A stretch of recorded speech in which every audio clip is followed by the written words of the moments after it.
Hi guys, സീരിയലിൻ്റെ ഇന്നത്തെ റിവ്യൂയിലേക്ക് എല്ലാവർക്കും സ്വാഗതം. അപ്പോൾ ഞാൻ പറയാൻ പോകുന്നത് സ്നേഹപൂർവ്വം ശ്യാമ എന്ന സീരിയലിൻ്റെ ഇന്നത്തെ എപ്പിസോഡാണ്. അപ്പോൾ ഇന്നത്തെ എപ്പിസോഡിൻ്റെ പ്രത്യേകത എന്താണെന്ന് വെച്ചാൽ നമ്മൾ പ്രെഡിക്റ്റ് ചെയ്ത ഒരുപാട് കാര്യങ്ങൾ അപ്പോൾ കറക്റ്റായി വന്നിരിക്കുകയാണ് ഇന്നത്തെ എപ്പിസോഡിൽ. അപ്പോൾ നമുക്ക് റിവ്യൂയിലേക്ക് എടുക്കാം. അപ്പോൾ ഇന്നലത്തെ എപ്പിസോഡിൽ പ്രിയങ്ക വരുണിനെ വിളിച്ച് പറഞ്ഞിരിക്കുകയാണ്, രാധികനെ ഉപേക്ഷിച്ചാൽ ഞാൻ കേസ് പിൻവലിക്കാമെന്ന്. ആ ഒരു ടെൻഷനിലാണ് എല്ലാവരും. അപ്പോൾ രാധിക നേരെ പോയിട്ട് ആ സി ഐനോട്, മുത്തശ്ശിനോട് എനിക്ക് നേരിട്ടൊന്ന് സംസാരിക്കണം എന്നൊക്കെ പറയുമ്പോൾ ഈ സി ഐയുടെ വകയും ഈ രാധികക്ക് കുറച്ച് ഭീഷണിയൊക്കെ കൊടുക്കണം. സംസാരിക്കുകയാണെങ്കിൽ നീ വരുണിനെ ഉപേക്ഷിച്ച് പോകുന്നതിനെക്കുറിച്ച് സംസാരിക്കണം. അങ്ങനെയാണെങ്കിൽ അവസാനത്തെ ചാൻസാണ് നിനക്ക് മുത്തച്ഛനെ രക്ഷിക്കാനുള്ളത്. പിന്നെ എന്തായാലും നാളെ ഞാൻ കോടതിയിൽ ഹാജരാക്കും, റിമാൻഡ് ചെയ്യും എന്നൊക്കെ പറഞ്ഞിട്ട് അവളെ വീണ്ടും ഈ സി ഐയുടെ വകയും കുറച്ച് ഭീഷണിയൊക്കെ കൊടുത്തിട്ട് നേരെ ജയഭാരതി മുത്തശ്ശിയുടെ അടുത്തേക്ക് വിടുകയാണ്. അപ്പോൾ ഒരു വനിതാ പോലീസിനോടാണ് പറഞ്ഞത് മുത്തശ്ശിയുടെ അടുത്ത് ഇവിടെ നാക്കുക എന്നൊക്കെ പറഞ്ഞിട്ട് ഇവരങ്ങനെ പോയി സെല്ലിൻ്റെ അടുത്ത് നിന്നിട്ട് ഈ പെണ്ണ് വാതിലൊക്കെ തുറന്ന് കൊടുക്കുകയാണ് മുത്തശ്ശിക്ക്. അപ്പം ഈ രാധികനെ കണ്ട് ഭയങ്കര കെട്ടിപ്പിടുത്തും ഒക്കെ സ്നേഹമൊക്കെ ഇങ്ങനെ പങ്ക് വെക്കുന്ന സമയത്ത് ഈ കോൺസ്റ്റബിൾ എന്നാൽ നിങ്ങൾ സംസാരിക്കുക എന്നൊക്കെ പറഞ്ഞിട്ട് അവിടെ നിന്ന് പോവാണ്. അങ്ങനെ ഇവർ നോക്കുമ്പോൾ ഉണ്ടാകും വരുൺ അവിടെ ഇങ്ങനെ നിൽക്കുന്നുണ്ട്. അവൻ വരുണ് മുത്തശ്ശിനെ പുറത്തുനിന്ന് ഇങ്ങനെ സെല്ലിൽ നിന്ന് പുറത്താക്കിയ ആ ഒരു കാഴ്ച കണ്ടിട്ട് ഭയങ്കരമായിട്ട് സന്തോഷമായിട്ട് ഇങ്ങനെ നിൽക്കുകയാണ്. അപ്പോൾ നേരെ വരുൺ അവരുടെ അടുത്തേക്ക് ഇങ്ങനെ പോകാൻ നേരത്തുണ്ടാവും ആ സി ഐ അപ്പുറത്ത് നിന്നെല്ലാം നോക്കി കാണാൻ. അപ്പോൾ സി ഐ പറയുന്നത് എങ്ങോട്ടാണ് പോകുന്നത്, അവിടെ നിന്നാൽ മതി, അവർ രണ്ടുപേരും സംസാരിച്ചോളും എന്നൊക്കെ ഇവനോട് പറയണേ. അപ്പോൾ ഇവന് വീണ്ടും ഇങ്ങനെ ടെൻഷൻ ആവുകയാണ്. കാരണം മുത്തശ്ശിയുടെ അടുത്തൊന്ന് പോയി നിൽക്കാനുള്ള ചാൻസ് ഇയാൾ തകർത്തിരിക്കുകയാണ്. പിന്നെ രാധിക മുത്തശ്ശിനോട് ഇങ്ങനെ പറയുന്നുണ്ട്, മുത്തശ്ശി ഞാനാണ് എല്ലാ കാര്യത്തിനും, എല്ലാ പ്രശ്നത്തിൻ്റെ ഉത്തരവാദി ഞാനാണ്, ഞാൻ കാരണമാണ് എല്ലാം സംഭവിച്ചത് എന്നൊക്കെ ഇങ്ങനെ പറയുമ്പോൾ മുത്തശ്ശി പറയുന്നുണ്ട്, നീ എന്തിനാ മോളെ എല്ലാ കാര്യവും നിൻ്റെ തലയിലിടുന്നത്, ഇത് നീ കാരണമൊന്നും അല്ല എന്നൊക്കെ അവളോട് പറയുന്നത്. അപ്പോൾ അവൾ പറയുന്നുണ്ട്, ഞാനും വരുന്ന ഒന്നിച്ച് ജീവിക്കാൻ തുടങ്ങിയതിന് ശേഷമാണ് ഇവിടെ പ്രശ്നങ്ങളൊക്കെ ഉണ്ടായത്. അതിന് മുന്നേ കണിമംഗലത്തുള്ളവരൊക്കെ ഒരു പ്രശ്നമില്ലാതെ സന്തോഷത്തോടെ പോകുന്നൊരു ഫാമിലിയായിരുന്നു, നല്ല അന്തസ്സുള്ളൊരു ഫാമിലിയായിരുന്നു. പക്ഷെ എൻ്റെ വിവാഹശേഷമാണ് നിങ്ങൾ ആളുകളുടെ ഇടയിൽ നാണം കെട്ടതും നിങ്ങളെ അഭിമാനത്തിന് എല്ലാം ക്ഷതയേറ്റത് എല്ലാം ഞാൻ കാരണമാണ് എന്നൊക്കെ പറഞ്ഞിട്ട് ഇവളിങ്ങനെ കരയാൻ തുടങ്ങുകയാണ്. അപ്പോൾ ഇവൾ പറയുന്നുണ്ട്, പിന്നെ പ്രിയങ്ക വിളിച്ചിരുന്നു വരുണിനെ, ഞാൻ വരുണിൻ്റെ ജീവിതത്തിൽ നിന്ന് പുറത്ത് പോകാൻ സമ്മതിച്ചാൽ അവൾ കേസ് പിൻവലിക്കാമെന്നാണ് പറഞ്ഞത് എന്നൊക്കെ ഇങ്ങനെ മുത്തശ്ശിനോട് അവൾ പറയണേ. അപ്പോൾ മുത്തശ്ശി എന്നിട്ട് എന്നൊക്കെ ഇങ്ങനെ ചോദിക്കുമ്പോൾ ഇവൾ പറയുന്നുണ്ട്, ഞാനെന്തായാലും വരുണിൻ്റെ ജീവിതത്തിൽ നിന്ന് പോകാൻ തീരുമാനിച്ചു അമ്മേ എന്നൊക്കെ പറയുമ്പോൾ മുത്തശ്ശി അങ്ങ് ഞെട്ടാണ്. കൂടെ വരുണും ഞെട്ടുണ്ട് ഇവളെ സംസാരമൊക്കെ കേട്ടിട്ട്. അപ്പം മുത്തശ്ശി അറിയുന്നുണ്ട്, എന്താ മോളെ നീ പറയുന്നതെന്നൊക്കെ ഇങ്ങനെ പറയണേ. എന്തായാലും രാധിക ഞാൻ പോകുകയാണ് എന്ന് സമ്മതിച്ചത് കേട്ടിട്ട് ആ സി ഐക്ക് ഭയങ്കര സന്തോഷമായിട്ടുണ്ട്. അപ്പോൾ ഇവർ പറയുന്ന വിചാരിച്ച പ്ലാനുകളൊക്കെ ഏകദേശം നടന്നുകൊണ്ടിരിക്കുകയാണെന്നുള്ളൊരു സന്തോഷം ഇയാളെ മുഖത്ത് കാണുന്നുണ്ട്. ഇയാൾ ഭയങ്കര പുഞ്ചിരിയിൽ നിൽക്കുന്നത്. പക്ഷേ വരുണിൻ്റെ കാര്യം നേരെ തിരിച്ചറിഞ്ഞ് അവളോട് ചോദിക്കുന്നുണ്ട്, എടാ തനിക്കൊക്കെ എങ്ങനെ ഇതുപോലെയൊക്കെ സംസാരിക്കാൻ കഴിയുന്നതെന്നൊക്കെ അവളോട് ഇങ്ങനെ ചോദിക്കാനേ. അപ്പോൾ അവൾ പറയുന്നുണ്ട്, എനിക്ക് വേറെ വഴിയൊന്നും അറിയില്ല മുത്തശ്ശിനെ രക്ഷിക്കാൻ വേണ്ടിയിട്ട്, അതുകൊണ്ട് ഞാൻ എന്നേക്കും നിങ്ങളൊക്കെ ഉപേക്ഷിച്ച് പൊക്കോളാം എന്നൊക്കെ അവളിങ്ങനെ കരഞ്ഞ് പറയുമ്പോൾ സി ഐക്ക് എന്തായാലും നല്ല നമ്മൾ വിചാരിച്ച പോലെ ഇങ്ങനെ നടന്നതിൻ്റെ എല്ലാ സന്തോഷം അയാളെ മുഖത്ത് നോക്കിയാൽ മനസ്സിലാകുന്നുണ്ട്. അപ്പം ഇവൾ പറയുന്നുണ്ട്, ഞാനൊരു അനാഥ കുട്ടിയാണ്, എനിക്കെല്ലാം വിട്ടുകൊടുത്ത ശീലം, എനിക്കൊന്നും നേടി ശീലമില്ല, അതുകൊണ്ട് നിങ്ങളൊക്കെ തന്ന സ്നേഹം തന്നെ എനിക്ക് ജീവിതകാലം മുഴുവൻ ഓർക്കാനുണ്ട്. ഞാൻ എന്തായാലും പ്രിയങ്കയ്ക്ക് വിളിച്ചിട്ട് പറയാൻ പോവുകയാണ്, ഞാൻ അവളെ ഉപേക്ഷിച്ച് പോയിക്കോളാം, കേസ് പിൻവലിക്കുക എന്നൊക്കെ ഞാൻ പറയാൻ പോവുകയാണ് എന്നൊക്കെ മുത്തശ്ശിനോട് ഇവളിങ്ങനെ പറയാണ്. എല്ലാം കേട്ട് കഴിഞ്ഞിട്ട് മുത്തശ്ശി അവളോട് പറയുന്നത്, എന്നാൽ നീ ഇപ്പം തന്നെ ഞങ്ങളോട് ഉറപ്പ് പറയണം, ഈ നിമിഷം മുതൽ നീ ഒരിക്കലും ഇനി വരുണിനെ സ്നേഹിക്കില്ല എന്ന് നീ ഞങ്ങൾക്ക് ഉറപ്പ് തരണം. പോരാത്തതിന് നീ അങ്ങനെ വിളിച്ച് പറഞ്ഞതിന് ശേഷം നീ ഇവനെ ഒരിക്കലും ഓർക്കില്ല എന്നുള്ള കാര്യത്തിൽ നീ ഞങ്ങൾക്ക് ഉറപ്പ് തരണം എന്നൊക്കെ അവളോട് ഇങ്ങനെ പറയണേ. അപ്പോൾ അവൾ ആകെ ആശയക്കുഴപ്പത്തിലാവുകയാണ്. എന്തായാലും വരുണിനെ എന്തായാലും ഇവൾ ഓർക്കാതിരിക്കില്ല എന്ന് മുത്തശ്ശിക്കും അറിയാം, വരുണിനും അറിയാം, പിന്നെ രാധികയ്ക്ക് എന്തായാലും അറിയാം. ആ കാര്യത്തിലാണെങ്കിൽ ഇവളിങ്ങനെ ആകെ ടെൻഷനായി നിൽക്കുകയാണ്. ചൂടി നിനക്ക് അങ്ങനെ അവനെ ഉപേക്ഷിച്ച് പോകാൻ എന്നൊക്കെ മുത്തശ്ശി ഭയങ്കര ഇമോഷണലായി അവളോട് ഇങ്ങനെ ചോദിക്കുമ്പോൾ തന്നെ അവളാകെ തകർന്നു പോവാണ്. അപ്പോൾ അവൻ പറയുന്നുണ്ട്, എന്തായാലും നീ പോയി കഴിഞ്ഞ ശേഷം ഇവിടെ ചങ്ക് പൊട്ടി മരിച്ചു പോകും. കാരണം അവന് നിനക്ക് അത്രയും സ്നേഹമാണെന്ന് എനിക്കറിയാം, എൻ്റെ മകന് നിന്നെ അത്രയും സ്നേഹിക്കുന്നുണ്ട്, അതുകൊണ്ടാണ് ഞാൻ പറയുന്നത്. അങ്ങനെ എന്തെങ്കിലും സംഭവിച്ചു കഴിഞ്ഞാൽ നീ അവനൊന്ന് കാണാൻ പോലും വരരുത് എന്നൊക്കെ ഇങ്ങനെ അവളോട് പറയണം. അപ്പോൾ ഇവൾക്ക് എന്താ ചെയ്യേണ്ടതെന്നൊരു പിടിയും കിട്ടാതെ നിൽക്കുകയാണ്. അപ്പോൾ മുത്തശ്ശി പറയുന്നുണ്ട്, നിൻ്റെ അവസ്ഥ എനിക്ക് മനസ്സിലാകും, ആ ഒരു ജീവിത സാഹചര്യത്തിൽ നിന്നൊക്കെ നിന്നെ സ്നേഹിച്ച് നിന്നെ കൈ പിടിച്ച് കൊണ്ടുവന്ന ഒരാളാണ് വരുണൻ. നിന്റെ ആ അവസ്ഥയിൽ വരെ സ്നേഹിച്ചു പോയ ഇവനെ നിനക്ക് ഇനി വേണ്ടാന്ന് നിനക്ക് എങ്ങാനും തോന്നിയാൽ ഈ അവസ്ഥയിൽ നിന്നെ അവനെ ഉപേക്ഷിച്ച് പോവുകയാണെങ്കിൽ നീ ഇറങ്ങിക്കോ, പിന്നെ നീ ഒരിക്കലും അവനെ അന്വേഷിച്ച് വരരുത് എന്നൊക്കെ ഇങ്ങനെ പറയാനേ. അപ്പോൾ നിനക്കങ്ങനെ കഴിയുകയാണെങ്കിൽ നീ പൊക്കോ എന്നൊക്കെ പറയുമ്പോൾ പിന്നെ രാധിക ആകെ ടെൻഷനായി നേരെ വരുണിൻ്റെ മുഖത്ത് നോക്കണേ. അവൻ വരുണാണെങ്കിൽ അവിടെ അങ്ങനെ തകർന്ന് നിൽക്കണേ, അവൻ്റെ കണ്ണിൽ നിന്നൊക്കെ ഇങ്ങനെ വെള്ളം വരുന്നൊക്കെ ഉണ്ട്. അപ്പോൾ ഇവൾക്ക് പിന്നെ കൺട്രോൾ അങ്ങ് പോവാണ്. ഈ CI ആണെങ്കിൽ അയ്യോ കയ്യിൽ നിന്ന് പോയോ എന്ന് വിചാരിച്ച് അങ്ങനെ നോക്കി നിൽക്കണം. അയാളുടെ എക്സ്പ്രഷൻ കണ്ടാൽ തന്നെ അറിയാം ഇയാളുടെ പ്ലാനൊന്നും വർക്കൗട്ട് ആവില്ല എന്നൊക്കെ ഒരു ചെറിയൊരു പേടിയൊക്കെ അയാളെ ഫേസിൽ ഇപ്പോൾ വരാൻ തുടങ്ങിയിട്ടുണ്ട്. ഈ മുത്തശ്ശിയുടെ സംസാരം കണ്ടിട്ട് ഇയാൾ വിചാരിക്കുന്നുണ്ടാവും ഇയാളെല്ലാ പ്ലാനും ഈ മുത്തശ്ശി കാരനാണല്ലോ ഫ്ലോപ്പ് ആവുന്നതെന്നൊക്കെ.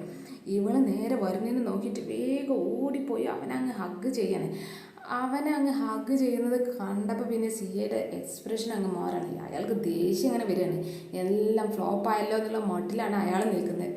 അധികം വരുൺ എന്തായാലും ഒരുമിച്ച് ജീവിക്കണമെന്ന് ഏറ്റവും കൂടുതൽ ആഗ്രഹിക്കുന്ന ഒരാൾ വേണമെങ്കിൽ മുത്തശ്ശിയായിരിക്കും. ആ മുത്തശ്ശീനെ നമ്മൾ പ്രൊമോ കണ്ടിട്ട് ആകെ തെറ്റിദ്ധരിച്ച് പോയത്. എന്തായാലും മുത്തശ്ശി ഭയങ്കര ഹാപ്പി ആവുകയാണ് ഇവരെ കാര്യത്തിൽ. എന്നിട്ട് നേരെ രാധിക വരുണിനെ കൊണ്ട് നമ്മുടെ മുത്തശ്ശിയുടെ അടുത്ത് വന്നിട്ട് പറയുന്നുണ്ട് എനിക്കതിന് കഴിയില്ല മുത്തശ്ശി, എനിക്ക് വരുണിനെ ഒന്നും വിട്ടു പോകാൻ കഴിയില്ല എന്നൊക്കെ ഇങ്ങനെ മുത്തശ്ശിനോട് പറയുന്നത്. ആ മുത്തശ്ശി പറയുന്നുണ്ട് എനിക്കറിയാം മോളെ, നിനക്ക് ഒരിക്കലും വരുണിനെ വിട്ടു പോകാൻ കഴിയില്ല എന്നും അതൊരിക്കലും ദൈവം നിങ്ങളെ കൂട്ടി ഇണക്കിയതാണ്, അത് ആർക്കും പിരിക്കാനും ആർക്കും കഴിയില്ല. പിന്നെ ഈ പോലീസ് സ്റ്റേഷനകത്ത് ചില യൂണിഫോം ഇട്ടവന്മാരുടെ സംസാരത്തിനൊക്കെ ഭയങ്കര വിലയുണ്ടാകും. അത് ഈ ചെറിയൊരു പോലീസ് സ്റ്റേഷനകത്ത് മാത്രമാണ്, പുറത്ത് നിങ്ങളുടെ കൂടെ ദൈവമുണ്ട് എന്നൊക്കെ ഇങ്ങനെ അവരോട് പറഞ്ഞിട്ട് അവർ രണ്ടുപേരും കെട്ടിപ്പിടിക്കുകയാണ് മുത്തശ്ശി. കാരണം ഇവരെന്തായാലും പിരിയാനുള്ള പ്ലാനൊക്കെ ഉപയോഗിച്ചിരിക്കുകയാണ്. എന്നിട്ട് മുത്തശ്ശി പറയുന്നുണ്ട് കുറിച്ച് എന്തായാലും പേടിക്കണ്ട, ഈ പോലീസ് സ്റ്റേഷനിൽ എനിക്ക് ഒരു ചുക്കും സംഭവിക്കൊന്നുമില്ല, അതൊക്കെ ചിലരുടെ ഭീഷണി മാത്രമാണ്. പിന്നെ ഈ മുത്തശ്ശിയുടെ ധൈര്യം എന്താണെന്നൊക്കെ ഇനി ചിലരൊക്കെ കാണാൻ പോകുന്നതല്ല എന്നൊക്കെ ഈ CI കേൾക്കത്തക്ക വിധം മുത്തശ്ശി ഇങ്ങനെ അയാൾക്കിട്ട് കുറച്ച് താങ്ങിയിട്ട് കുറച്ച് കാര്യങ്ങൾ ഇങ്ങനെ സംസാരിച്ചുകൊണ്ടിരിക്കുകയാണ്. അയാൾക്കൊന്നും എന്നെ ഒന്നും ചെയ്യാൻ പറ്റത്തില്ല എന്നൊക്കെയാണ്. എന്നാലും മുത്തശ്ശി ഇത്രയും തൻ്റെ ഇടത്തോടെയാണ് സംസാരിച്ചുകൊണ്ടിരിക്കുന്നത്. അതും പോലീസ് സ്റ്റേഷനിൽ നിന്ന് അറസ്റ്റ് ചെയ്ത് വന്ന ഒരു മുത്തശ്ശിയാണ് ഈ നല്ല തൻ്റെ ഇടത്തിൽ ഒരു പേടിയില്ലാതെ ഇങ്ങനെ സംസാരിച്ചുകൊണ്ടിരിക്കുകയാണ്. നമ്മുടെ ആ സുകുമാര മുത്തശ്ശി ആ പ്രിയങ്കയും കൂടി ഇങ്ങനെ ഒരു കൊക്കയുടെ അടുത്ത് ഇങ്ങനെ പോയി നിൽക്കുകയാണ്. അപ്പോൾ നമ്മൾ വിചാരിക്കും അവരതിൽ ചാടിച്ചാകാനാണെന്ന്, പക്ഷെ അതൊന്നും അല്ല. അവർ നേരെ വീട്ടിൽ നിന്ന് കുറച്ച് മാറി നിൽക്കുകയാണ്. വീട്ടിൽ പോയാൽ ദേവനെങ്ങാനും പോലീസ് സ്റ്റേഷനിൽ കൊണ്ടുപോയിട്ട് ഫോഴ്സ് ചെയ്ത് ആ കേസ് പിൻവലിപ്പിക്കുക എന്നുള്ളൊരു ചെറിയ പേടിയിൽ അവർ നേരെ വീടിൽ നിന്ന് പുറത്തിറങ്ങി നിൽക്കുകയാണ്. അപ്പോൾ ഈ പ്രിയങ്ക പറയുന്നുണ്ട് മുത്തശ്ശി ഒരു ഭാഗത്ത് നമ്മൾ ആഗ്രഹിക്കുന്ന എല്ലാ കാര്യങ്ങളും നടക്കുന്നുണ്ട്, പക്ഷെ മറുഭാഗത്ത് നമ്മളെ അവസ്ഥക്ക് പ്രത്യേകിച്ച് മാറ്റങ്ങളൊന്നും ഇല്ല എന്ന് പറയുന്നത്. കാരണം ഇവരെത്ര ചെയ്തിട്ടും ഈ വരുണിൻ്റെ ജീവിതത്തിൽ എന്തായാലും പ്രിയങ്കക്ക് പോകാനും കഴിയുന്നില്ല. ആ കാര്യമാണ് എന്തായാലും പ്രിയങ്ക പറയുന്നത്. പിന്നെ പ്രിയങ്ക പറയുന്നുണ്ട് ഇനി നമ്മൾ വീട്ടിൽ പോയാൽ അച്ഛനെങ്ങാനും നമ്മളെ പിടിച്ചുകൊണ്ട് പോയിട്ട് ആ സ്റ്റേഷനിൽ നിന്ന് കേസ് പിൻവലിപ്പിക്കുമോ എന്നൊക്കെ ഇങ്ങനെ ഈ മുത്തശ്ശിനോട് പറയണേ. ആ മുത്തശ്ശി പറയുന്നത് ദേവൻ ആള് ശുദ്ധനാണ്, അവന് ഇത്രയും ദേഷ്യപ്പെട്ടിട്ട് ഞാൻ മുന്നേ കണ്ടിട്ട് പോലും ഇല്ലടി എന്നൊക്കെ ഇങ്ങനെ ഇവളോട് പറയുന്നുണ്ട്. മുത്തശ്ശി ആൾക്ക് പറഞ്ഞു കൊടുക്കണം നമുക്ക് കുറച്ചു നേരം ഇവിടെ നിൽക്കാം, കാരണം ഇപ്പം പോയാൽ എന്തായാലും നമ്മൾ സ്റ്റേഷനിൽ പിടിച്ച് കൊണ്ടുപോകും. അപ്പോൾ ഈ പ്രശ്നങ്ങളൊക്കെ ഒന്ന് ആറിക്കഴിഞ്ഞതിന് ശേഷം നമുക്ക് മെല്ലെ വീടിനകത്ത് കയറി പറ്റാമെന്നൊക്കെ പറയാണ്. പിന്നെ ഈ പ്രിയങ്ക പറയുന്നുണ്ട് മുത്തശ്ശി നമ്മൾ ആഗ്രഹിക്കുന്നൊക്കെ വലിയ വലിയ കാര്യങ്ങളാണ്, എന്തോ ഒരു പ്രശ്നമുണ്ട്. കാരണം ആ വലിയ വലിയ കാര്യങ്ങളായിട്ടായിരിക്കും വേണമെങ്കിൽ നമ്മൾ ആഗ്രഹങ്ങളൊന്നും സാധിക്കാത്തത്, നമ്മൾ പ്രവർത്തിച്ച കാര്യങ്ങളൊന്നും ഒരു പൂർണ്ണതയൊക്കെ എത്തുന്നില്ല എന്നൊക്കെ ഇങ്ങനെ പറയണേ. അപ്പോൾ ഈ മുത്തശ്ശി പറയുന്നുണ്ട് എന്തായാലും നമുക്ക് ആ CIക്ക് ഒന്ന് വിളിച്ചു നോക്കാം, എന്നിട്ട് ഒന്നും അവിടെ ഒരു കാര്യം നടന്നിട്ടില്ല എന്നുണ്ടെങ്കിൽ ആ ജയഭാരതിനെ അവിടെ ഇട്ട് അങ്ങ് കൊല്ലാൻ പറഞ്ഞേക്കാന്നൊക്കെ ഇങ്ങനെ പറയാണ്. എന്നിട്ട് ഈ മുത്തശ്ശി വല്ല ഫോണെടുത്ത് CIക്ക് വിളിക്കണേ. വിളിച്ച് നല്ല സ്പീക്കറിലിട്ട് അങ്ങനെ സുകുമാരി മുത്തശ്ശി ആ CIനോട് ചോദിക്കുന്നുണ്ട് അല്ല അവിടെ എന്തായി കാര്യങ്ങൾ, ആ ജയഭാരതി മുത്തശ്ശി അവിടെ ജീവനോടെ ഉണ്ടോ അതോ ചത്തോ എന്നൊക്കെ അങ്ങനെ ചോദിക്കുകയാണ്. അപ്പോൾ ഈ CI പറയുന്നുണ്ട് നമ്മൾ വിചാരിച്ച പോലെ നമ്മൾ ഭീഷണിക്ക് പെട്ടെന്ന് വഴങ്ങുന്ന ടൈപ്പൊന്നും അല്ല അയാൾ എന്നൊക്കെ ഈ CI പറയാണ്. അപ്പോൾ പിന്നെ സുകുമാര മുത്തശ്ശിക്ക് കാര്യം പിടികിട്ടിയില്ല, പ്രത്യേകിച്ച് ഒന്നും നടന്നിട്ടില്ല അവിടെ നിന്ന്. അപ്പോൾ ഈ സുകുമാര മുത്തശ്ശി പറയുന്നത് അയ്യോ നിങ്ങളെക്കാട്ടിൽ ചെറിയ പീക്കിരി പിള്ളേരോട് ഏൽപ്പിച്ച ഇതിലും മനോഹരമായി ചെയ്തിരിക്കുമോ എന്നൊക്കെ ഞാൻ ഇയാളെ ഇറിറ്റേറ്റ് ചെയ്ത് സംസാരിക്കാണ്. ഇയാൾക്ക് ഓൾറെഡി അറിയാം ഈ സുകുമാര മുത്തശ്ശി പെട്ടെന്ന് ഇറിറ്റേറ്റ് ചെയ്ത് സംസാരിക്കുന്ന ഒരു ടൈപ്പാണെന്ന്. ചില സമയത്താണെങ്കിൽ CIക്ക് സുകുമാര മുത്തശ്ശിയുടെ സംസാരം അത്ര പിടിക്കാറുമില്ല. അപ്പോൾ ഇയാൾ പറയണ്ട, നിങ്ങളെ ഉപദേശമൊന്നും എനിക്കെന്തായാലും വേണ്ട, ഞാൻ എന്തായാലും ഇനി കയറാൻ പോകുന്നത് നല്ല കടുത്ത പ്രയോഗത്തിക്കാണ്. അപ്പോൾ ഇനി അവർ ശാരീരികമായിട്ട് ഉപദ്രവിക്കാൻ പോവാണെന്നാണ് ഈ CI അവരോട് പറഞ്ഞത്. ആ കാര്യത്തിൽ എന്തായാലും ഞാൻ പറഞ്ഞ കാര്യങ്ങളൊക്കെ അവർ അംഗീകരിച്ചിരിക്കും, അത് ഞാൻ കാണിച്ചു തരാം എന്നൊക്കെ ഇങ്ങനെ ഈ CI സുകുമാര മുത്തശ്ശിനോട് പറയുന്നുണ്ട്. എന്തായാലും അവർ നല്ല മാനത്തോടെ ഇവിടെ ജയിക്കൂല എന്നൊക്കെ പറയുമ്പോൾ ഈ സുകുമാര മുത്തശ്ശി ചോദിക്കുന്നുണ്ട്, നല്ല മാനത്തോടെ ജയിക്കൂല എന്താ നിങ്ങൾ ഉദ്ദേശിച്ചതെന്നൊക്കെ ഇങ്ങനെ ചോദിക്കുമ്പോൾ ഈ പോലീസ് ഓഫീസർ അതിൻ്റെ അത് നിങ്ങൾക്ക് എന്തായാലും പറഞ്ഞാൽ മനസ്സിലാവില്ല, പിന്നെ നിങ്ങൾ ചിന്തിച്ച അതല്ല അതിൻ്റെ ഞാൻ ഉദ്ദേശിച്ചത് എന്നൊക്കെ ഈ സുകുമാര മുത്തശ്ശിനോട് പറയുന്നത്. മാനത്തോടെ ജയിക്കാൻ ഞാൻ സമ്മതിക്കില്ല എന്ന് വെച്ചാൽ അവർ ഇനി എങ്ങനെയാണ് ജീവിക്കാൻ പോകുന്നത് ഞാൻ കാണിച്ചു തരാം. അവരെന്തായാലും ഞാൻ നിയമത്തിൻ്റെ കുരുക്കിട്ട് പൂട്ടും. ആ പൂട്ടിൽ അവർക്ക് എന്തായാലും ഒരു മോചനമില്ലാത്തൊരു മുറുക്കായിരിക്കും ഞാൻ അവരെ മുറുക്കാൻ പോകുന്നത്. പിന്നെ അവർക്ക് ഞാൻ പറയുന്ന അംഗീകരിക്കല്ലാതെ വേറെ വഴി ഉണ്ടാവില്ല എന്നൊക്കെ ഇങ്ങനെ ഈ മുത്തശ്ശിനോട് ഇങ്ങനെ ഈ CI പറഞ്ഞുകൊണ്ടിരിക്കുകയാണ്. എന്തായാലും നമ്മുടെ ജയഭാരതി മുത്തശ്ശിനെ ഏത് വഴിക്ക് പിടിച്ചാലും കിട്ടില്ല എന്ന് ഈ CIക്ക് ഏകദേശം ഒരു ധാരണ വന്നിട്ടുണ്ട്. കാരണം ഇയാളെ ഈ ഭീഷണിക്കൊന്നും അവരാരും വഴങ്ങിയിട്ടില്ല, അതിൻ്റെ ചെറിയ ടെൻഷൻ ഇയാൾക്ക് ഉണ്ടാണ്. അപ്പോൾ ഇയാൾ പറയുന്നുണ്ട്, ഇനി ഞാൻ കാണിച്ചു തരാം അവരെ എന്താണ് സംഭവിക്കാൻ പോകുന്നത് എന്നൊക്കെ ഈ സുകുമാരനോട് പറയുമ്പോൾ ഈ സുകുമാരി പറയുന്നുണ്ട്, അതെന്തായാലും വേണം സാറേ, പിന്നെ ഇതെല്ലാം അംഗീകരിച്ച് നമ്മുടെ പ്രിയങ്ക ആ വരുണിൻ്റെ കൂടെ ജീവിക്കും വേണം എന്നൊക്കെ പറയുമ്പോൾ ഈ CI പറയുന്നുണ്ട്, അത് വരുണിൻ്റെ കൂടെ ജീവിക്കണമെങ്കിൽ ആദ്യം ആ രാധികനെ അവനെ ഉപേക്ഷിക്കണ്ടേ, അതിനുള്ള കാര്യം എന്താണെന്ന് വെച്ചാൽ നോക്ക്, എന്തായാലും നമ്മൾ വിചാരിച്ച പ്ലാനിങ് ഒന്നും നടന്നിട്ടില്ല എന്നൊക്കെ ഇവരോട് പറയണേ. അപ്പോൾ സുകുമാര മുത്തശ്ശി പറയുന്നുണ്ട്, അതൊക്കെ നടത്തും, അതും കൂടി നടത്തണം എന്നൊക്കെ ഇങ്ങനെ ഈ സുകുമാര മുത്തശ്ശി പറയുമ്പോൾ CI പറയുന്നുണ്ട്, എന്തായാലും ഈ രാധിക തന്നെ അവനെ ഉപേക്ഷിച്ച് പോകാനുള്ള വല്ല മാർഗങ്ങളും ഉണ്ടോ എന്ന് ആദ്യം നോക്കി എന്നൊക്കെ ഈ CI പറയണേ. എന്തായാലും ഈ രാധിക ഈ സ്റ്റേഷനിൽ വെച്ച് തന്നെ വരുണിനെ ഉപേക്ഷിച്ച് പോകുന്നത് ഞാൻ കാണിച്ചു തരാമെന്നൊക്കെ പറയുമ്പോൾ ഈ സുകുമാര മുത്തശ്ശിയുണ്ട്, അങ്ങനെ എങ്ങാനും സംഭവിച്ചാൽ ഞാൻ നിങ്ങൾക്കൊരു സ്വർണത്തിൻ്റെ മോതിര വാങ്ങിയിട്ട് നിങ്ങളുടെ കയ്യിലിട്ട് തരും എന്നൊക്കെ പറയണേ. പക്ഷേ ഇയാളുടെ ഈ സംസാരമൊന്നും ഈ CIക്ക് അത്ര വലിയ പിടിച്ചിട്ടൊന്നുമില്ല.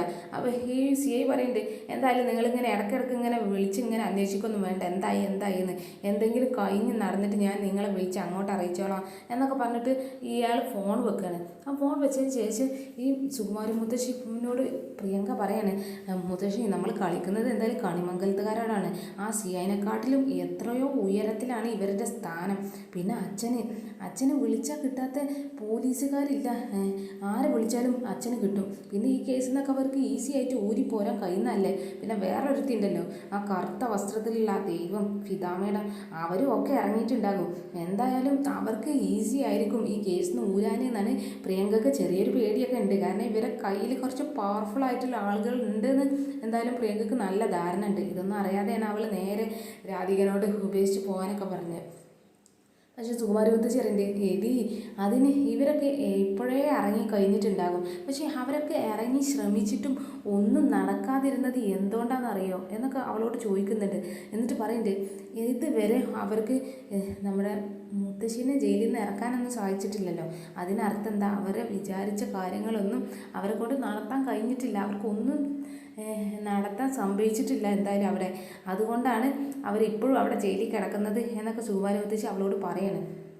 പറയുന്നത്, ആ CI പറഞ്ഞില്ല രാധികൻ ആ സ്റ്റേഷനിൽ തന്നെ അവരെ സെപ്പറേറ്റ് ആക്കി അവിടെ നിന്ന് പറഞ്ഞു വിടുന്നു, ആ കാര്യം എന്താണാവോ, എന്തായാലും പ്രത്യേകിച്ച് വേഗം നടന്ന് കിട്ടിയാൽ മതിയായിരുന്നു എന്നൊക്കെ ഇങ്ങനെ പ്രിയങ്ക പറയുമ്പോൾ സുകുമാരി മുത്തശ്ശി പറയുന്നത്, അതൊക്കെ നടക്കൂടി, ഇപ്പം നമ്മുടെ ദൈവം എന്ന് പറയുന്ന ആ CI ആണ്, അയാൾ വിചാരിച്ചാൽ അതൊക്കെ നടക്കാൻ ഈസിയാണ്, അയാൾക്ക് അവർ രണ്ടുപേരും കൊന്നു തിന്നാനുള്ള ദേഷ്യമുണ്ട്, അപ്പോൾ നമുക്ക് വേണ്ടി മാത്രമല്ല അയാൾ ചെയ്യുന്നത്, അയാൾക്ക് തന്നെ അവരോട് ഭയങ്കര പകയാണ്, അതുകൊണ്ട് അക്കാര്യത്തിൽ പേടിക്കണ്ട, അയാളെല്ലാം ചെയ്തോളും എന്നൊക്കെ പ്രിയങ്കനെ ഇങ്ങനെ ആശ്വസിപ്പിക്കുകയാണ് ഇവർ. സ്റ്റേഷനിൽ എന്തായാലും രാത്രി ആയിരിക്കാണ്. നമ്മുടെ ജയഭാരതി മുത്തശ്ശിക്കാണെങ്കിൽ നിൽക്കപ്പുറത്തില്ല, മുത്തശ്ശി അങ്ങോട്ടും ഇങ്ങോട്ടും ഇങ്ങനെ നടന്നുകൊണ്ടിരിക്കുകയാണ്. ആ സമയത്ത് ഈ CI നേരെ ഒരു വനിതാ പോലീസിനെയും കൂട്ടിയിട്ട് ഇങ്ങനെ വരികയാണ്. എന്നിട്ട് ഈ പോലീസിനോട് പറയണേ, ഇവരെ പകൽ കണ്ടില്ലേ പോലീസുകാരെ എത്രയും തരം താഴ്ത്തുന്നത്, ഒരു ബഹുമാനമില്ലാതെയാണ് ഇവർ സംസാരിച്ചുകൊണ്ടിരുന്നത്, അവർക്കൊക്കെ പോലീസുകാരോട് ഭയങ്കര പുച്ഛാണ്, അപ്പോൾ അതൊക്കെ നമുക്കൊന്ന് മാറ്റി കൊടുക്കണ്ടേ എന്നൊക്കെ ഇങ്ങനെ പറയുമ്പോൾ ഈ പെണ്ണ് ഒക്കെ സർ എന്നൊക്കെ ഇങ്ങനെ പറഞ്ഞിട്ട് ഇയാൾ പറയുന്നതൊക്കെ ഇങ്ങനെ കേട്ടോണ്ടിരിക്കുകയാണ്. അപ്പോൾ ഈ പോലീസുകാരൻ പറഞ്ഞിട്ട്, എന്തായാലും ഈ രാത്രി ഇവർക്ക് അതൊന്ന് നന്നായിട്ട് അങ്ങ് മനസ്സിലാക്കി കൊടുത്തേക്ക്, പോരാത്തതിന് എനിക്ക് സഹായത്തിന് ആ 2-3 വനിതാ പോലീസ് കോൺസ്റ്റബിൾമാരെയും കൂടി വിളിച്ചോ എന്നൊക്കെ ഈ വനിതാ പോലീസിനോട് ഇങ്ങനെ പറയുകയാണ് ഈ CI. ഞാൻ ഇവരെ കാണുമ്പോൾ ഇവർക്ക് ഇങ്ങനെ നേരെ നിൽക്കാനുള്ള ഒരു പവർ പോലും ഉണ്ടാവരുത്, ഇവരെ ഈ തൻ്റെടും ഉണ്ടാവരുത്. ഇവരെന്നെ കാണുമ്പോൾ ഇങ്ങനെ വിറച്ച് കൈ കൂപ്പി ഇങ്ങനെ നിൽക്കണം, ഒരു നേരെ നിൽക്കാൻ പോലും കഴിയാത്ത വിധത്തിൽ അങ്ങ് പെരുമാറിക്കോന്നൊക്കെ ഈ CI പോലീസിനോട് ഇങ്ങനെ പറയണം, ആ വനിതാ പോലീസിനോട്. പക്ഷേ ഈ വനിതാ പോലീസ് എന്താ പറയും, എനിക്ക് പറ്റില്ല സാർ എന്നാൽ നേരെ അങ്ങ് എതിർത്ത് പറയണേ, എന്നെക്കൊണ്ട് ചെയ്യാൻ എനിക്ക് സൗകര്യമില്ല എന്ന് ഈ പെണ്ണ് യാതൊരു പേടിയോ ഒരു കാര്യമില്ലാതെ ഇങ്ങനെ നേരെ ഈ CIനോട് അങ്ങ് പറയുമ്പോൾ ഈ CIയുടെ ഭാവം മാറാണ്. ആർക്കും എന്നൊരു ബഹുമാനമൊന്നും ഇല്ല എന്നൊക്കെ ഈ CI അങ്ങനെ ചിന്തിക്കാണ്. നേരെ പോലീസ് ഓഫീസറോട് ചോദിക്കുന്നുണ്ട്, അതെന്താ ഞാൻ സസ്പെൻഷനിലായിരുന്ന സമയത്ത് നിന്നോട് ആരെങ്കിലും എന്നെ ബഹുമാനിക്കണ്ട എന്നൊക്കെ പറഞ്ഞിരുന്നോ എന്നൊക്കെ ഈ പോലീസിനോട് ചോദിക്കുമ്പോൾ ഈ പോലീസ് പറയുന്നുണ്ട്, അങ്ങനെ ഒരാൾ പറഞ്ഞതിന് എൻ്റെ അഭിപ്രായം മാറ്റുന്ന ഒരാളല്ല ഞാൻ. പിന്നെ ഈ മുത്തശ്ശി എന്ന് പറഞ്ഞാൽ ഇവിടെ സ്റ്റേഷനിൽ ഒരു അപമര്യാദയായിട്ട് ഒരു കാര്യം ചെയ്തിട്ടില്ല, നല്ല മാന്യമായിട്ട് തന്നെയാണ് ഇവിടെ നിന്നത്. പിന്നെ ഇത്രയും മുതിർന്നൊരു സ്ത്രീനെ തല്ലാൻ എന്നെക്കൊണ്ട് എന്തായാലും കഴിയില്ല. ഇനി അങ്ങനെ എന്തെങ്കിലുമൊക്കെ ചെയ്താൽ ഞാൻ എന്തായാലും സീനിയർ ഓഫീസർമാരോട് കംപ്ലയിൻറ്റ് ചെയ്യുന്നു. ഇവരെ മുഖത്ത് നോക്കിയിട്ട് നല്ല തൻ്റെ ഇടത്തിൽ തന്നെ ഈ പോലീസ് അങ്ങ് സംസാരിക്കുകയാണ്. അപ്പോൾ ഇവർക്ക് അങ്ങോട്ട് ദേഷ്യം വരുന്നുണ്ട് ഈ CIക്ക്. അപ്പോൾ ഒരു ബഹുമാനമില്ലാതെ സംസാരിക്കാൻ നിനക്ക് ഞാൻ കാണിച്ചു തരാടി, 24 മണിക്കൂറിൻ്റെ ഉള്ളിൽ നിനക്ക് ഇതിനുള്ള മറുപടി ഞാൻ തന്നിരിക്കും എന്നൊക്കെ ഇങ്ങനെ പറയാണ്. അതൊക്കെ കണ്ടുകൊണ്ടിരുന്ന് നമ്മുടെ ജയഭാരതി മുത്തശ്ശി പറയുന്നുണ്ട്, എടി നിൻ്റെ തൻ്റെയുടെ എന്തായാലും ഞാൻ സമ്മതിച്ചു തന്നു. ഒരു സ്ത്രീ ആകുമ്പോൾ ഇങ്ങനെ ഒരു പേടിയും ഭയമൊന്നും ഇല്ലാതെ കാര്യങ്ങളിങ്ങനെ വ്യക്തമായിട്ട് തന്നെ പറഞ്ഞു കൊടുക്കണം. അതിന് എന്തായാലും ഈ പോലീസ് ഓഫീസർ ഈ CI ഇവിടെ ഇല്ലായിരുന്നെങ്കിൽ ഞാൻ നിനക്കൊരു സല്യൂട്ട് തന്നേനെന്നൊക്കെ ഈ ജയഭാരതി മുത്തശ്ശി അവളെ അഭിനന്ദിച്ച് ഇങ്ങനെ സംസാരിക്കുകയാണ്. അതൊന്നും എന്തായാലും ആ CIക്ക് അത്ര പിടിച്ചിട്ടില്ല. അയാൾ ഭയങ്കര ദേഷ്യത്തിൽ അവിടെ നിന്ന് പോവുകയാണ്. അപ്പോൾ ഈ പോയി കഴിഞ്ഞതിന് ശേഷം മുത്തശ്ശി ആ ഓഫീസറോട് പറയുന്നുണ്ട്, സൂക്ഷിക്കണം മോളെ, മോളുടെ തൻ്റെയോടൊക്കെ എന്തായാലും എനിക്ക് ഭയങ്കര ഇഷ്ടമായിട്ടുണ്ട് എന്നൊക്കെ ഇങ്ങനെ പറയുമ്പോൾ ഈ പോലീസ് ഓഫീസർ അവരോട് തിരിച്ചു പറയണം, മുത്തശ്ശിയുടെ ധൈര്യം എനിക്ക് ഭയങ്കര ഇഷ്ടമായി, നമ്മൾ സ്ത്രീകൾ കുറച്ചൊക്കെ മാറാനുണ്ട് എന്നൊക്കെ ഈ പോലീസ് ഓഫീസർ മുത്തശ്ശിനോട് പറയാണ്. ൻ്റെ പുറത്ത് വരുണും രാധിക ഇപ്പോഴും അടങ്ങനെ ടെൻഷൻ അടിച്ച് നിൽക്കുകയാണ്. അപ്പോൾ രാധിക വരുണിനോട് പോയി പറയുന്നുണ്ട്, ഞാൻ ഫിദ മേഡത്തിനൊന്ന് വിളിച്ച് പറഞ്ഞാലോ, ഇനി ഫിദ മേഡത്തിന് അങ്ങനെ ഹെൽപ്പ് ചെയ്യാൻ കഴിയുമോ എന്നൊക്കെ പറയുമ്പോൾ വരും പറയുന്നുണ്ട്, നീ ഒന്ന് വിളിച്ച് നോക്കുക എന്നൊക്കെ അങ്ങനെ പറയാണ്. അപ്പോൾ നേരെ അമൃതയെടുത്ത് ഫോൺ എടുത്തിട്ട് ഫിദക്ക് കൊടുക്കുന്നുണ്ട്. അപ്പം ഫിദ ആയിട്ട് ഇങ്ങനെ ഇവൾ സംസാരിക്കാൻ. അപ്പോൾ അവൾ പറയുന്നുണ്ട് ഒരു പ്രശ്നമുണ്ട് എന്നൊക്കെ പറഞ്ഞിട്ട് അവൾ കാര്യങ്ങളൊക്കെ ഫിദനോട് പറയാണ്. ഇങ്ങനെ ആ CI വീട്ടിൽ വന്നാണ്ട് ജയഭാരതി മുത്തശ്ശിനെ അറസ്റ്റ് ചെയ്തതും ഇവർ തടഞ്ഞപ്പോൾ ഒക്കെ പിടിച്ച് കൊണ്ടുപോയതാണ് എന്നൊക്കെ പറഞ്ഞത് ഇപ്പോൾ സ്റ്റേഷനിൽ കിടക്കുകയാണെന്നും പിന്നെ ആ പ്രിയങ്ക പറഞ്ഞ കാര്യങ്ങളും എല്ലാ കാര്യങ്ങളും ഇവളങ്ങ് വിശദമായിട്ട് ഫിദനോട് പറയാണ്. അപ്പോൾ ശ്യാം അങ്ങനെ ഞെട്ടുന്നുണ്ട്. അപ്പോൾ ഈ പ്രശ്നങ്ങളൊക്കെ എന്തായാലും ശ്യാം അറിഞ്ഞിട്ടില്ലായിരുന്നല്ലോ. അപ്പോൾ ഇവൾ പറയുന്നുണ്ട്, എനിക്ക് എങ്ങനെയെങ്കിലും മുത്തശ്ശിനെ ഒന്ന് രക്ഷിക്കാൻ കഴിയുമോ നോക്കണം, ഞങ്ങൾക്ക് യാതൊരു വിധേനയും കഴിഞ്ഞിട്ടില്ല, മുത്തശ്ശി ഇപ്പോഴും ജയിലിലാണ് എന്നുള്ള കാര്യങ്ങളൊക്കെ അവൾ പറയാണ്. ഫിദ മേഡം എന്നോട് എപ്പോഴും എന്തെങ്കിലുമൊക്കെ ആവശ്യമുണ്ടോ എന്നൊക്കെ ചോദിക്കുമ്പോൾ ഞാൻ ഒന്നുമില്ല എന്നാണ് പറയല്. പക്ഷേ ഇക്കാര്യത്തിൽ എനിക്ക് ഇത് എന്തായാലും ചെയ്ത് തരണമെന്ന് ഞാൻ നിർബന്ധിക്കുകയാണ്. കാരണം മുത്തശ്ശി ഈ ജയിലിൽ ഇങ്ങനെ കിടക്കുന്ന കണ്ടിട്ട് എനിക്ക് സഹിക്കാൻ കഴിയുന്നില്ല എന്നൊക്കെ ഇങ്ങനെ ഇവൾ ഫിദനോട് പറയുമ്പോൾ ഫിദ അറിയുന്നത് എനിക്ക് എന്താ ചെയ്യാൻ കഴിയുക ഞാനും നോക്കട്ടെ, നീ പേടിക്കണ്ട എന്നൊക്കെ ഇങ്ങനെ പറഞ്ഞ് അവളെങ്ങനെ ആശ്വസിപ്പിക്കുകയാണ് ഫിദ. ശ്രമിക്കാമെന്നൊക്കെ പറഞ്ഞാൽ ഫിദാമ്മയുടെ ഫോൺ വെക്കുകയാണ്. അപ്പോൾ രാധിക നേരെ വരുണേൻ്റെ അടുത്ത് വന്നിട്ട് പറയുന്നുണ്ട്, ഫിദാമ്മയുടെ നോക്കാമെന്നൊക്കെ പറഞ്ഞിട്ടുണ്ട്, ശ്രമിക്കാമെന്ന് പറഞ്ഞത് എങ്ങനെയെങ്കിലും ഫിദാമ്മയുടെ എന്തെങ്കിലും ഒരു വഴി കണ്ടെത്തും, നമുക്ക് പേടിക്കണ്ട എന്നൊക്കെ ഇങ്ങനെ പറയുമ്പോൾ വരും പറയുന്നുണ്ട്, നീ ഫിദാമ്മേടത്തിന് ഇതൊരു പോലീസ് കേസാണ്, അപ്പോൾ രക്ഷിക്കാൻ കഴിയാതിരിക്കാം, പക്ഷേ അതൊന്നും കഴിയാതിരുന്നാൽ നീ ഇതൊക്കെ ഫിദാമ്മേടത്തിൻ്റെ കഴിവുകേടാണെന്നൊന്നും നീ വിചാരിക്കരുത്, അവരെ അങ്ങനെ കുറ്റപ്പെടുത്തരുത് എന്നൊക്കെ പറയുമ്പോൾ രാധിക പറയുന്നുണ്ട്, ഞാൻ അങ്ങനെയൊക്കെ ചെയ്യുമോ വരുൺ, ഞാൻ അങ്ങനെയൊന്നും ചെയ്യില്ല, ഞാൻ അങ്ങനെ കുറ്റപ്പെടുത്തില്ല എന്നൊക്കെ ഇങ്ങനെ ഇവിടെ പറയുന്നുണ്ട്. പിന്നെ നേരെ ഫിദ കുറേ ഓഫീസേഴ്സിനൊക്കെ വിളിക്കുന്നു, കാര്യങ്ങളൊക്കെ ഇങ്ങനെ പറയുന്നുണ്ട്. അപ്പോൾ അമൃതേടത്തിനോട് ഫോൺ വിളിച്ച് കഴിഞ്ഞതിന് ശേഷം ഇങ്ങനെ പറയുന്നുണ്ട്, എൻ്റെ മോൾ എന്നോട് ആദ്യമായിട്ട് ആവശ്യപ്പെട്ട ഒരു കാര്യമാണിത്, അതുകൊണ്ട് ഇത് ഞാൻ എങ്ങനെയെങ്കിലുമൊക്കെ ഒന്ന് നടത്തി കൊടുക്കുമോ എന്നൊക്കെ ഇങ്ങനെ ഈ ശ്യാമ ഇങ്ങനെ പറയാണ്. അപ്പോൾ ശ്യാമക്ക് ആദ്യമായിട്ട് രാധിക പറയുന്ന കാര്യമായതുകൊണ്ട് അത്രയും കോൺഫിഡൻറ്റിൽ ഇങ്ങനെ ചെയ്യാണ്. കാരണം എങ്ങനെയെങ്കിലും മുത്തശ്ശിനെ ഒന്ന് രക്ഷിച്ചെടുക്കണം എന്നാണ് ഫിദ നോക്കുന്നത്. അപ്പം മിക്കവാറും നമ്മുടെ ജയഭാരതി മുത്തശ്ശിനെ ശ്യാമ തന്നെ രക്ഷിച്ചെടുക്കുന്നതാണ് തോന്നുന്നത്. അപ്പോൾ പിന്നെ നേരെ ആറ്റുവാശ്ശേരിയിൽ കാണിക്കുന്നുണ്ട്. ആറ്റുവാശ്ശേരിയിൽ രാധികയുടെ അച്ഛനും അമ്മയൊക്കെ അങ്ങനെ വീട്ടിലിങ്ങനെ നിന്നിങ്ങനെ ടെൻഷനായി നിൽക്കുകയാണ്. കാരണം ഇത്രയും നാണം കെടുത്തി, കുടുംബത്തിന് എല്ലാവരെയും നാണം കെടുത്തി ഇവർ രണ്ടുപേരും ഓരോന്ന് ചെയ്ത് കൂട്ടുന്നത്. അപ്പോൾ ദേവൻ പറയുന്നുണ്ട്, ഞാൻ ആളുകൾക്കിടയിൽ ഇങ്ങനെ എൻ്റെ പ്രവൃത്തി കൊണ്ടായിരുന്നു ഓരോ കാര്യങ്ങളും ഇങ്ങനെ ചെയ്ത് ബഹുമാനമൊക്കെ വാങ്ങിയിരുന്നത്, ആളുകളൊക്കെ എന്നെ കാണുമ്പോൾ ഒരു ബഹുമാനം ഉണ്ടായിരുന്നു, പക്ഷെ അതൊക്കെ ഇപ്പോൾ ഇവർ രണ്ടുപേരും ഒക്കെ തകർത്ത് എറിയാണ് എന്നൊക്കെ ഇങ്ങനെ ഇവർ സംസാരിച്ചുകൊണ്ടിരിക്കുകയാണ്. അപ്പോൾ ആ സമയത്താണ് ഈ മുത്തശ്ശിയും പ്രിയങ്കയും കൂടി അവരെന്തായാലും കുറച്ച് നേരം പുറത്ത് നിൽക്കുകയായിരുന്നല്ലോ. അപ്പോൾ ഇങ്ങനെ കയറി വരികയാണ്. കയറി വരുന്ന സമയത്ത് ദേവൻ ചോദിക്കുന്നുണ്ട് പ്രിയങ്കനോട്, നീ എങ്ങോട്ടാ പോയിരുന്നതെന്നൊക്കെ ചോദിക്കുമ്പോൾ അവൾ പറയുന്നുണ്ട്, എനിക്ക് പുറത്ത് പോകേണ്ട കുറച്ച് ആവശ്യങ്ങളുണ്ടായിരുന്നു, അതുകൊണ്ട് പുറത്ത് പോയതാണ് എന്നൊക്കെ. അവൾ അങ്ങനെ ഒരു ബഹുമാനമൊന്നും കൊടുക്കാതെ അങ്ങ് സംസാരിക്കുകയാണ്. അച്ഛനാണെന്നുള്ളൊരു ബഹുമാനമൊന്നും ഇല്ലാതെ ഇങ്ങനെ. അപ്പം ദേവൻ പറയുന്നുണ്ട്, എന്നാൽ നീ വേഗം വാ, നമുക്ക് പോലീസ് സ്റ്റേഷനിൽ പോയിട്ട് ആ കംപ്ലയിൻ്റ് ഒക്കെ പിൻവലിക്കാമെന്നൊക്കെ പറയുമ്പോൾ അവൾ ചോദിക്കുന്നു, എന്ത് കാര്യത്തിനാണ് ഞാൻ കംപ്ലയിൻറ്റ് പിൻവലിക്കേണ്ടത്?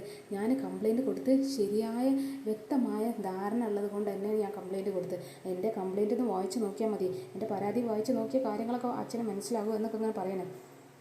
അപ്പോൾ യശോദ അവളോട് ചൂടാണ്ട്, നീ ആരോട് ഈ സംസാരിക്കുന്നു? ഒരു ബഹുമാനം ഇല്ലാതെ നീ ഇങ്ങനെ സംസാരിക്കുന്നു എന്നൊക്കെ പറയുമ്പോൾ ഈ പ്രിയങ്ക അങ്ങ് കരുത് സംസാരിക്കാനേ. എനിക്ക് ഈ ലോകത്ത് ഒരു ബഹുമാനം ആരോടും ഇല്ല. ഇനി ബഹുമാനം ഉള്ളത് ആകെ എൻ്റെ മുത്തശ്ശിനോടാണ്. എൻ്റെ മുത്തശ്ശിനല്ലാതെ എനിക്ക് യാതൊരു ബഹുമാനം ആരോടും ഇല്ല എന്നൊക്കെ ഇങ്ങനെ തർക്കുത്തരം അങ്ങനെ സംസാരിച്ചുകൊണ്ടിരിക്കുകയാണ് ഇവള്. എന്തായാലും പ്രിയങ്കയുടെ ആവശ്യമൊന്നുമില്ല, കേസ് പിൻവലിക്കേണ്ട. പിതാമയുടെ അറിഞ്ഞുകൊണ്ട് എങ്ങനെയെങ്കിലും നമ്മുടെ ജയഭാരതി മുത്തശ്ശിനെ അവർ തന്നെ ഇറക്കും. അപ്പോൾ ഇന്നത്തെ എപ്പിസോഡ് എന്തായാലും ഇവിടെ അവസാനിച്ചിരിക്കുകയാണ്. അപ്പോൾ ഇനി നാളത്തെ എപ്പിസോഡിൽ ശ്യാമ നമ്മുടെ ജയഭാരതി മുത്തശ്ശിനെ ഇറക്കുന്നത് നമുക്ക് കാത്തിരുന്ന് കാണാം. അപ്പോൾ ഓക്കെ, ബൈ.